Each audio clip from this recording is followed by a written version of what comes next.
From the Rwandan serial killer who went around kidnapping girls, unaliving them and burying the corpses in his kitchen, to the Liberian pastor who was feasting on raw human flesh. These are four shocking stories of some of the most disturbing incidents from Africa, starting with Denis Kazungu, the serial killer from Rwanda. On the 5th of September 2023, police officers stormed the house of an innocent-looking young man named Denis Kazungu. He had not paid his house rent for 7 months and his landlord wanted to evict him from the property. But as soon as the officers decided to step into his house to start taking his properties out, something completely unexpected happened. Denis started sweating profusely, crying and begging the officers not to go into the house, that if they did, it would cause him irreparable damage. The officers found his behavior to be quite strange, so they suspected that something else was up. So they took him in for questioning, and after just 2 hours of mounting pressure on him, Denis made a shocking confession. He had murdered 12 ladies and 2 men and buried their bodies in a hole he dug at the center of his kitchen. And if you think that's crazy, wait till you hear the excuse he gave for committing the crimes. One evening in the second quarter of 2022, 34-year-old Denis Kazungu was lying down in his living room just staring at the ceiling. He was feeling really bored and wanted to do something that would get his heart pumping. So at that moment, he decided to do one of his favorite things, which was to hang out in a bar, flirt with ladies, and bring back anyone who would be willing to follow him home. So he got up from his living room chair, hopped into the bathroom, took his bath and threw some nice clothes on. Then he sprayed a nice scenting perfume, walked out of his house and locked the door behind him. Denis went to a bar in the heart of Kigali where he ordered himself a bottle of beer and sat down to enjoy the music. As he sipped from his glass, he calmly looked around the bar searching for the ideal girl to take home. Shortly after, he spotted a young lady sitting alone in a corner, so he chugged the beer that was left in his glass and walked down to her table. Then he asked her, "Please, may I sit?" And she said, "Sure, why not?" Then he sat down and struck up a conversation with her.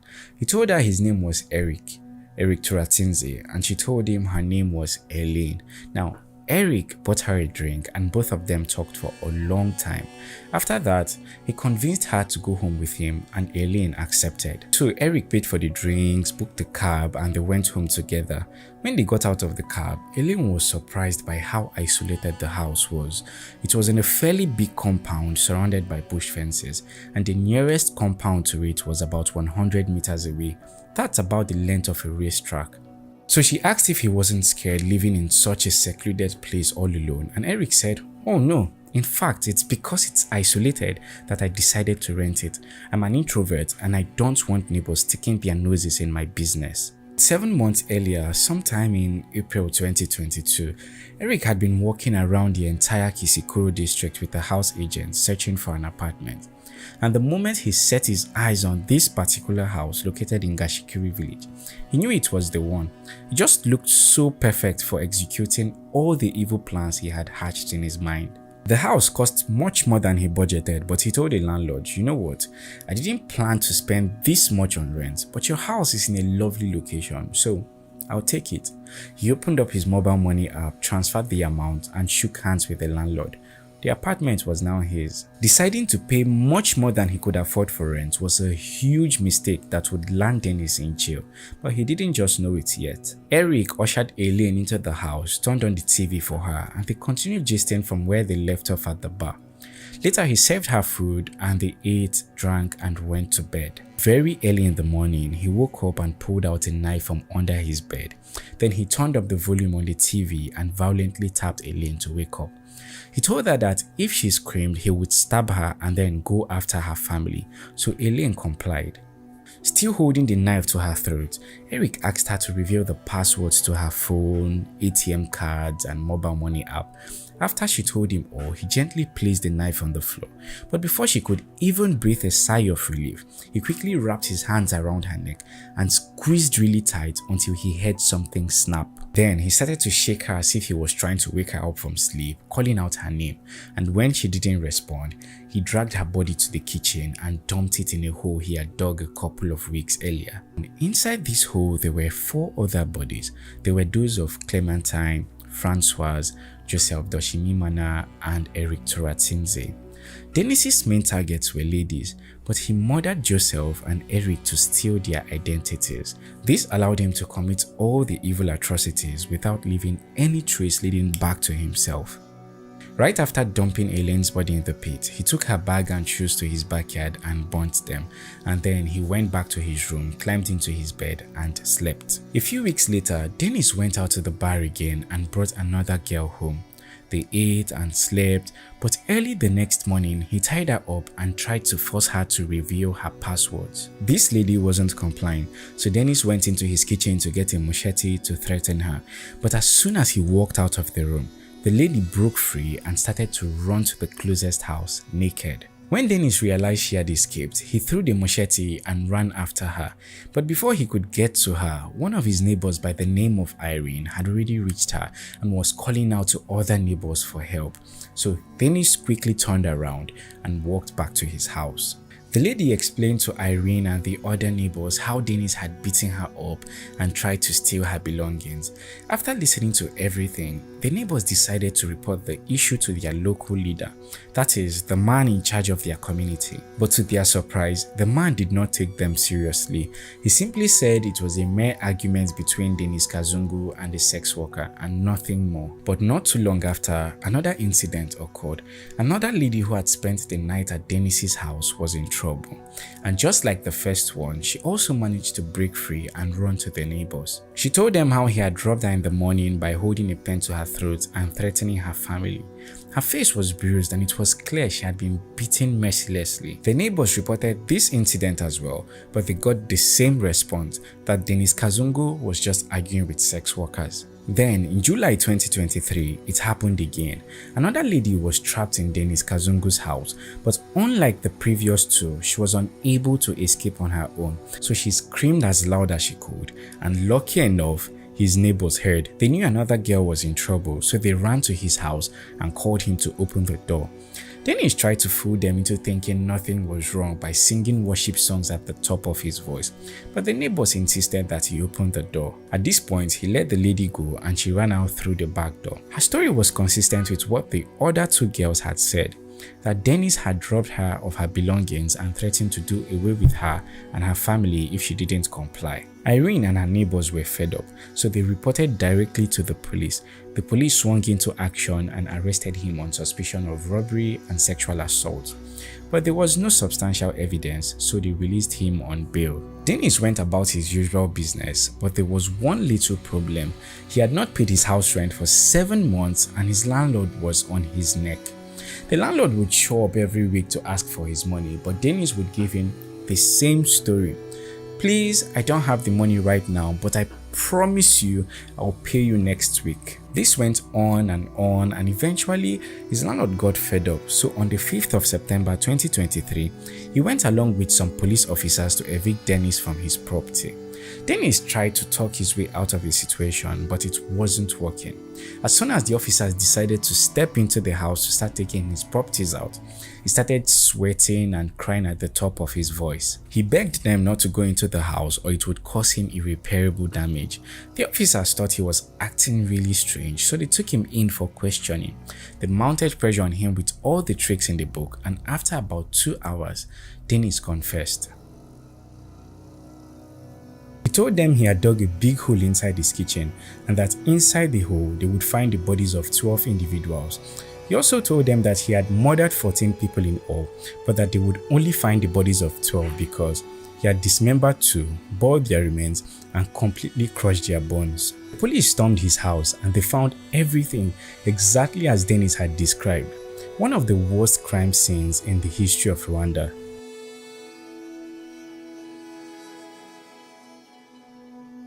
About 3 weeks later, his trial began, but just before it started, Denis pleaded with the judge to prevent the trial from being televised. When the judge asked why, he said he didn't want others to be inspired by what he did. The judge rejected his request and asked why he didn't come with a defense lawyer, and to that, Denis said it was because he was guilty of everything he was being accused of. And the judge asked why he committed the crimes, and Denis said he did it because one of the girls had infected him with HIV on purpose. However, blood work showed that Denis Kazungu does not have the virus. No one knows exactly what truly motivated him to commit the crimes. Does he have a mental illness? Or did he really believe someone willfully infected him with HIV and so decided to seek revenge? Maybe time will tell. Right now, Denis is still yet to be sentenced, but it is likely he will be sentenced to life in prison, as that's currently the highest punishment permitted by the Rwandan constitution.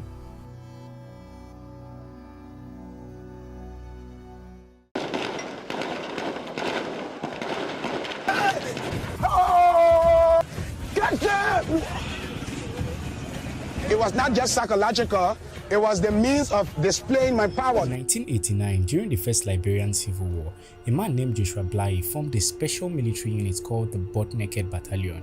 He led the fighters into every battle completely naked, so they would be invincible to weapons and perhaps give their enemies a good laugh before brutally murdering them.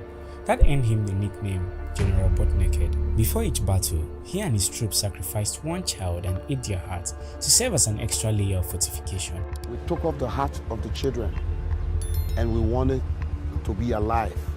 So there's a pole here that will stretch the child around so that we have access to their ribs and use an axe to rip their back off. By the end of the war, they had claimed the lives of over 20,000 people and left many more wounded. General Butt-Naked is still alive today, but why you would think that he is locked behind bars for the horrific act he committed? He walks around a free man, and the reason will shock you. Denis Blahyi was born in 1971 to a Kran family in the Liberian capital of Monrovia. At the time, the Kran people believed in black magic and they performed human sacrifices for blessings and good fortune. When Joshua was 7 years old, his parents handed him over to the spiritual elders to make him a priest. The role of the priest included receiving visions from the gods and overseeing human sacrifices. By the age of 11, the elders chose Joshua to be the high priest of their clan. This meant that he was now completely in charge of the gruesome rituals. He would use visions to determine which individual would be sacrificed and mention their last names to the spiritual elders. The spiritual elders would then lead warriors to abduct, drag and tie the victims to the sacrificial altar. Then Joshua would recite incantations and the victims would be dismembered. Several years passed and Joshua went on with his sacrifices, but something was happening on a national level. The country had just gotten its first African-born president in the person of Samuel Doe. Before then, it had been run by Americo-Liberians. The Americo-Liberians were former slaves sent from New York to resettle in Africa after the slave trade was abolished in 1817. They enslaved the native Liberians for about 140 years, putting them under conditions similar to what they themselves had escaped from in America. The excuse was that the natives were uncivilized. So when Samuel Doe came into power in 1980, the natives, who constituted the majority of the population, were excited. They celebrated because they believed he would end the oppression and turn things around. Denis Blahyi was especially happy because the president was from his clan. But there were people who felt that the president lacked the capacity to rule the nation. One of them was Charles Taylor, an American-educated rebel leader who would later become president. Charles Taylor rallied support from other clans that felt marginalized under Samuel Doe's rule. Within just a few months, he had thousands of people pick up arms and join the fight to overthrow Samuel Doe. Meanwhile, Denis Blahyi was not having it. He saw the attack on the president as a direct attack on him and his people, so he decided to fight back. This is the event that would transform him into a brutal warlord. We saw him here, not on camera. We saw him on the ground. We saw him walking, killing people. We saw him naked. You ever seen a warrior before? An African warrior. You ever seen him before? Alright, he's a warrior. After thinking about the best way to lend his support, Joshua decided to form a special military unit, one that would become the most feared in all of Liberia. The unit consisted mostly of children and a few adults who he led into battles completely naked. Over time, people started to call him General Butt-Naked, and he loved it, so he named his rebel group the Butt-Naked Battalion. General Butt-Naked and his extraordinary league of naked men performed one human sacrifice before every battle, and another after capturing a town.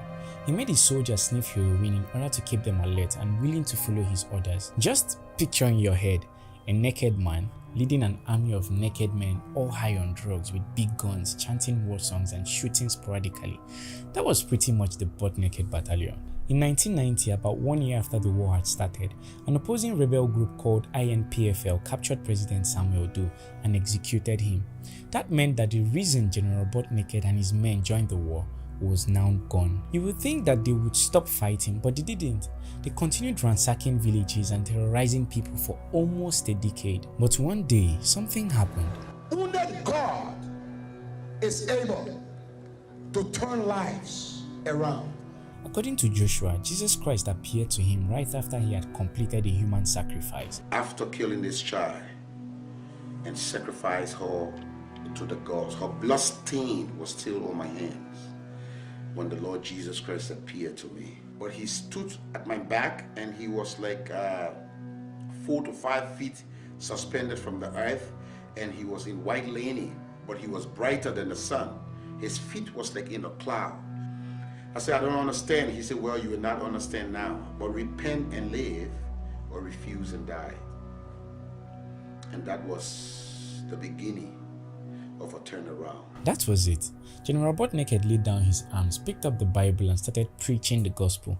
He dissolved the Butt Naked battalion, quit human sacrifices and abandoned a life of violence. In a twinkle of an eye, he was born again. At first, people who saw him preach thought he was joking. Then they thought he had gone mad. And now, they're just in endless shock. When people first spotted him doing that, I personally thought it was a joke. General Butt Naked now lives in Ghana. He's a full-time evangelist who goes from place to place preaching the word of God. In his spare time, he pays visits to the family of his victims back in Liberia, asking them for forgiveness in an awkward way. How are you, man?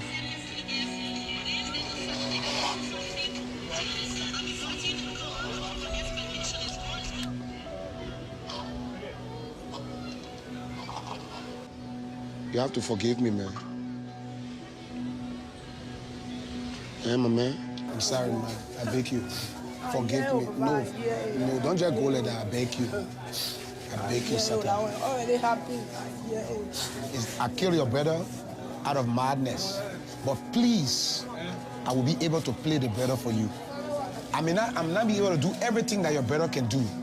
But I will stand there whenever you need a brotherly counsel. Whenever you need a brotherly protection, try to call on me. I beg you, please. I killed her brother. And if you're wondering what people think about his freedom, Butt Naked, he's a bad man, yeah? Bad man. Kill. Slaughter women, do other things, slaughter baby, do other bad things. Blahyi and others are fought should be penalized for what they did. Blahyi had to face what he did. half the country wants him tried and imprisoned. The other half thinks his freedom is justified since he asked both God and his victims for forgiveness. Many people believe that Jesus appearing to him toward the end of the war is a little too convenient. They believe that the real reason he dropped his arms and claimed to repent was to escape prosecution from the government, his people, and the international community. How do you feel about General Butt Naked being a free man, especially considering all the atrocities he committed? Do you think it's okay for him to be left to roam freely because he gave his life to Christ? Let me know in the comments. I tried to run away from it before, and I saw that running away could not help me. My daughter was walking one day, somebody told her, "You butt naked daughter," and she started crying. She never knew who butt naked was. Because of that, I tried to run away with her. One day, she will have to go home. So since there is still time, go back and see how you can repair some of those things. Time will come, and somebody will tell her what butt naked did, and then she will have the opportunity to tell them what Joshua Blahyi did. I stumbled on a chilling story about these 5 divers that got sucked into a pipe this small. They went under the sea to conduct maintenance, and all of a sudden, a tornado of water sucked them in with their tools and gears. Now, the pipe was the length of 4 football fields, and to survive, they would have to crawl half the distance and then swim 60 feet up to climb out of it. But there was a problem. Only one end of the pipe was open, and they had to make a lucky guess regarding which direction to go. They had barely enough oxygen in their tanks, meaning that if they crawled to the sealed end of the pipe, they would remain trapped in the darkness forever and ever.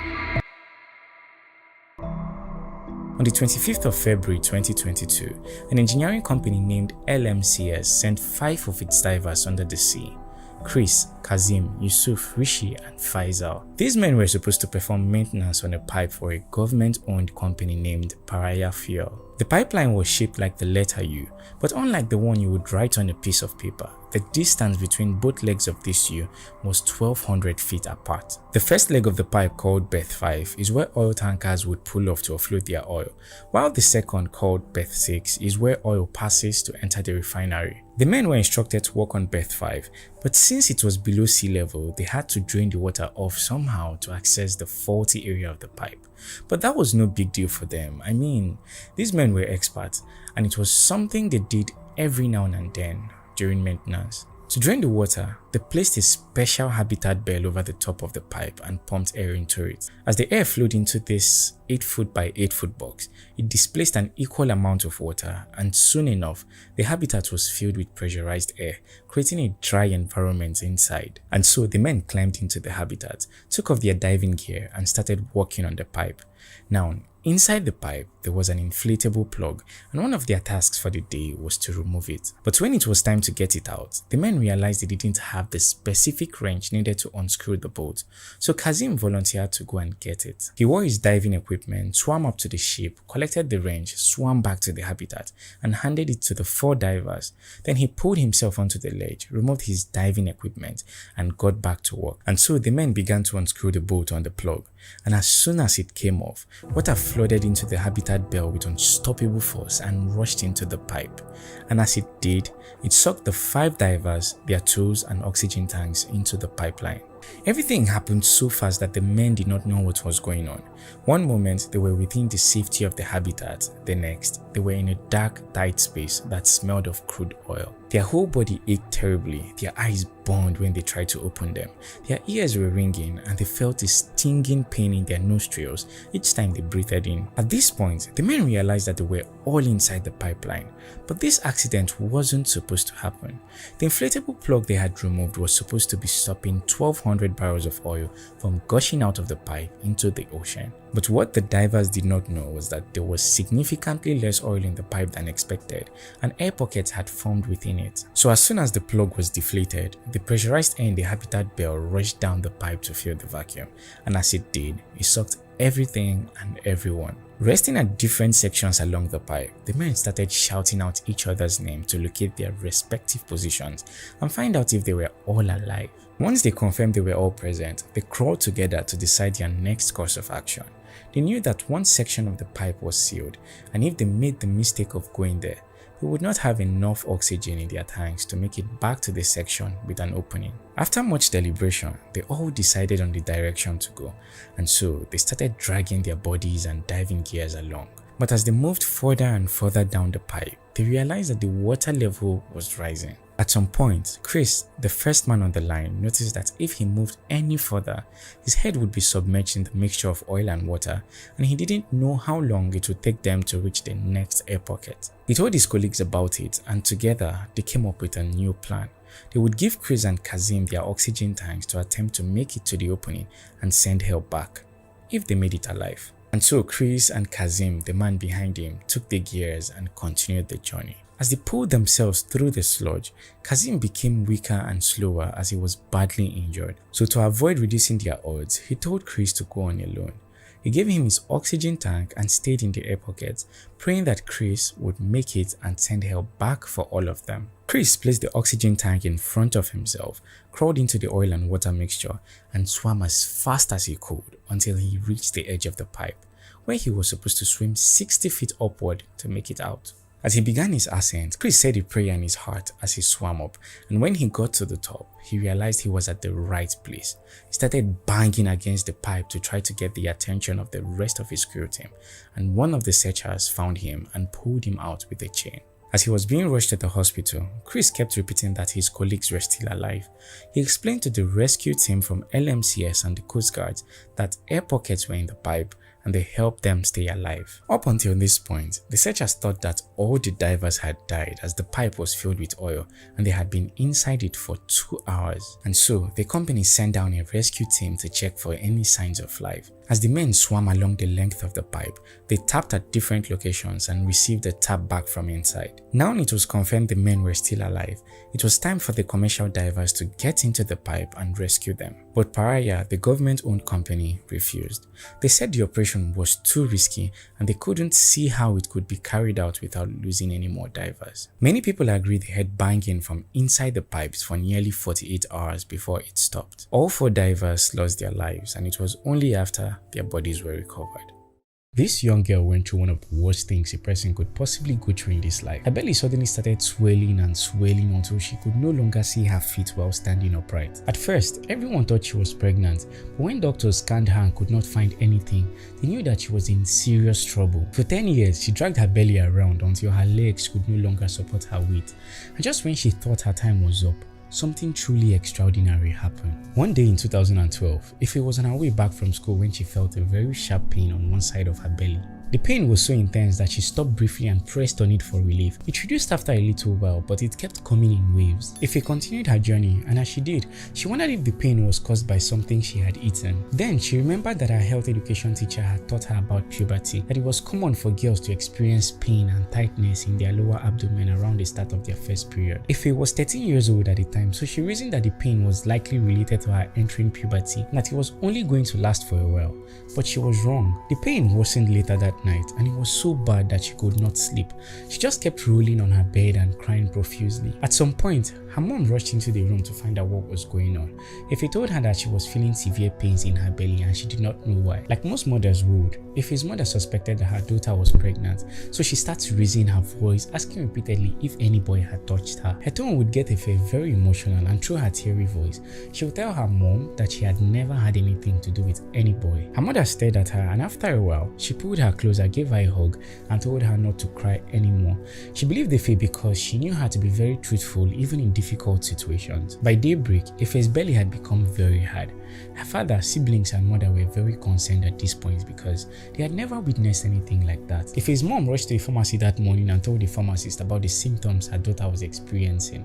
The pharmacist recommended some medications and explained the exact way they should be taken. Her mom gave her the drug exactly as prescribed, but Ife showed no signs of recovery. Several hours passed and the pains seemed to be increasing, so her mom rushed her to a community hospital that was close to their house. At the hospital, the doctor used his hands to feel around her abdomen in order to determine what was wrong. When he was done, he looked up to Ife's mom and said that the issue was likely a spiritual one, as he could not find any problem. He offered Ife a drug to help reduce the pain and did not charge for his services because he saw her case to be a mysterious one. In the evening of that same day, her mom carried her to a herbalist to find out if the problem was truly spiritual. The herbalist started rubbing Ife's belly and saying some incantations. Then all of a sudden, she just stopped and kept staring at the belly. After a few minutes, she told Ife's mom that her daughter had been poisoned and that the poison was eating her up from the inside out. She asked Ife if she had offended anyone, her neighbors at home or a friend in school, but Ife said no. She then told Ife's mom to take her daughter far away from the compound where they were living if she wanted her to survive. With that, she gave Ife a concoction that would help improve her health. Ife used the concoction for several days, but there was no improvement. Her belly kept growing bigger and bigger, and she continued to lose weight. By now, Ife could no longer walk upright. Her belly had grown so big and heavy that she had to bend to walk. Rumors started flying around. Some people from her neighborhood said she was a witch. Some others said that she was an evil person and that her swollen belly was God's punishment for her wicked deeds. Many friends who came around to see her often asked if she had dabbled into spiritual things. Some others outrightly accused her of being a witch. They would then tell her that the only way she could reverse what was happening to her was by confessing. These accusations made Ife feel really bad. At some point, she started to question herself. She wondered if she was actually a witch without knowing it. In school, students would make jokes about her being pregnant. Even her close friends stopped talking to her. Her journey back home was no less frustrating as passerbys would stare as if they were looking at a ghost. But Ife loved education and was determined to graduate. She kept going to school with her protruding belly till she got to SS2. That's the equivalent of 11th grade in the US. One day, while she was walking in her usual slow way trying to leave the school premises for home, her school principal, who had been watching her for a while, walked up to her and told her to stop coming to school because they didn't want her to die on the premises. And that was it. Ife, who had been one of the most brilliant students in her class, could no longer continue schooling. She spent every day at home receiving care from her family members. Over 6 years passed without any cure in sight, but Ife's mother would not give up on her daughter. She kept taking her from church to church seeking divine healing. Sometimes they would even travel from Delta State, where they reside, to churches in Lagos, over 200 miles away. There was no form of treatment Ife did not try out. One herbalist told her to drink her urine twice every day, morning and evening. Another herbalist asked her to eat sand every day. In fact, it was one herbalist who made a concoction that contained dog feces and other things that humans have no business eating. Everyone was starting to get tired of her because she was not responding to treatment.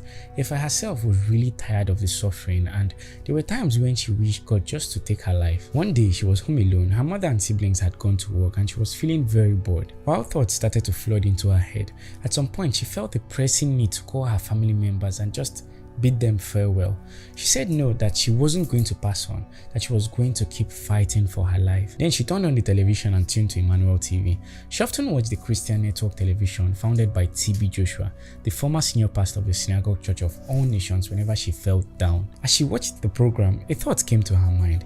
She had always watched people give testimonies about receiving healing by touching their TV screens while the pastor preached. So she said to herself that if that worked for other people, then it would work for her too. She said a little prayer, then she stretched out her hand and touched the screen. Instantly, she felt a deep pain in her belly, and moments later, blood started coming out from her body. Her period had resumed after 6 long years. This event revived her hope of recovering. It made her have a positive outlook on life again. However, her belly remained protruded for over 2 years, but her period remained regular. One day, she was just at home watching TV with her siblings when her mom's mobile phone rang. Her mom picked up the phone and went inside the room to answer it. And when she came out, she told her children that one of their relatives had just kicked the bucket. From that moment on, Effie started having a burning desire to go for a scan.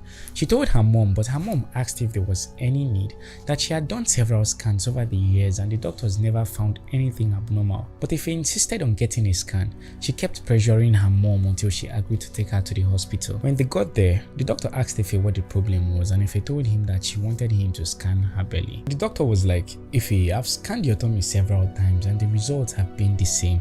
I never found anything abnormal and I doubt I will now. You should really save your money. But if he insisted on getting the scan, so the doctor said, okay, I'll run your scan. He ushered her to the examination table, applied a special gel on her belly and pressed the scanning device on it. After a few minutes, he looked at her and shook his head. He told her he did not see anything and Ife started to cry immediately. The doctor consoled her, and to restore her hopes, he referred her to another hospital to run further scan. Ife cried her eyes out when she got home later that night. She went down on her knees and told God that he's been the one who has been asking her to go for scans, so he should make the doctors find something, anything. The following day, she went to the new hospital with a note the previous doctor had given to her. She paid for the scan, went in for it, and in less than 20 minutes, the doctor detected something. Shocked by the size of what he had found in her belly, he asked her why she had not come to the hospital all along. If he then explained to him that she had done several scans over the years, but that the doctors never found anything. The doctor was visibly surprised. He scribbled something down on a piece of paper and asked her to take it to the doctor who had referred her to him. He told her that she needed a surgery done on her belly immediately and that only that doctor was capable of conducting it. Ife was super excited, and for the first time in nearly a decade, she had a breath of fresh air. She told her mom about the new development, and together they decided to go to the previous hospital the next day. When they saw the doctor, he was dumbfounded after going through the results of the scan from the hospital he had recommended to her. He told Ife that the surgery needed to be done within that week. Ife was ready to go ahead with it, but her mom was scared. The thought of having Ife's huge belly cut open made her very restless. But after much persuading, she agreed to accompany Ife for the surgery. Ife and her mom did not mention the results of the recent scan to anyone. They also kept the news of the operation secret. On the scheduled day of the surgery, Ife and her mom told everyone that they were going for a church crusade. Immediately they got to the hospital, the doctor asked Ife to proceed into the theater. The nurses dressed her up for the surgery and the doctor administered local anesthesia to the operation site. The anesthesia was supposed to numb the incision area, but for some unknown reasons, it was ineffective and Ife was in serious pains. She screamed occasionally, and each time she did, her mom, who was just outside the theater, would cry and pull the shirt of the doctor who was outside with her. Meanwhile, the doctor went on with the surgery. After cutting her open, he drained out over 20 liters of fluid and removed this large mass from her belly. He was so exhausted that after the surgery, he asked the nurses to stitch her up and take her to the main ward. Ife's mom was so excited to see her daughter rolled out of the theater alive because, deep down, she feared that Ife was not going to make it. Several hours after the surgery, when the doctor went to check on Ife, he broke one good news and two bad news to her. The good news was that the surgery was successful, so her belly was going to return to its normal size.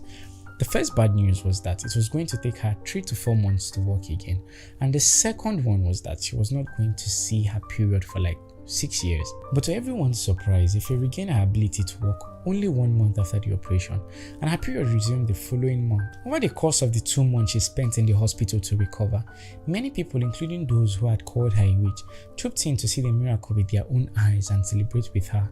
The doctor was so moved by Ife's story that he discharged her without collecting the full medical bill. She was supposed to pay a sum of 250,000 naira, but he took home only her initial deposit of 80,000 naira. Ife is alive and well today. She currently does photography and runs a makeup business to raise money to take good care of her mom and siblings who stood by her.